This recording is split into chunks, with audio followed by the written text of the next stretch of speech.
दर्शन करे गाँव चली आयो। अरे गंगा के दर्शन करे, गंगा के दर्शन करे, गंगा के दर्शन करे गाँव चली आयो।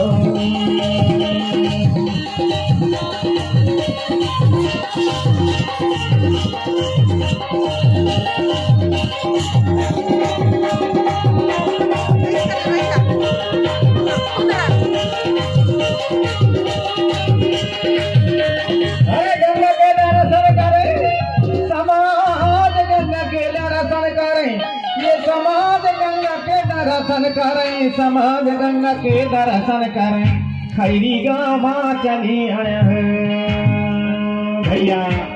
अरे वो मंदिर के दरवाजा खोलने की जरूरत नहीं है। कौन से मंदिर जहाँ कथित रूप से भगवान बैठता है, कौन से मंदिर के दरवाजा खोलना है? अपन मन मंदिर के खोल दे कमरिया गंगा के दर्शन करें। अपन मन मंदिर के खोल दे कमरिया गंगा के दर्शन करें।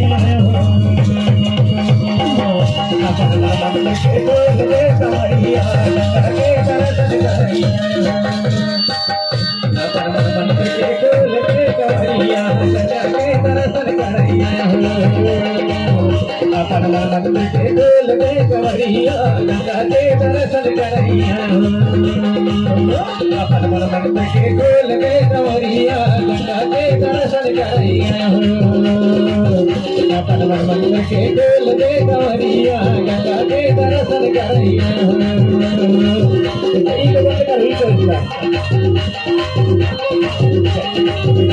बंद करो मंदिर के खोल दे कमरिया गंगा के दर्शन करें। मंदिर के खोल दे कमरिया गंगा के दर्शन करें। मंदिर के खोल दे कमरिया गंगा के दर्शन करें।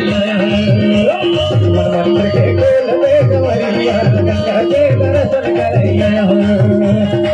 मंदिर के खोल दे कमरिया गंगा के दर्शन करें।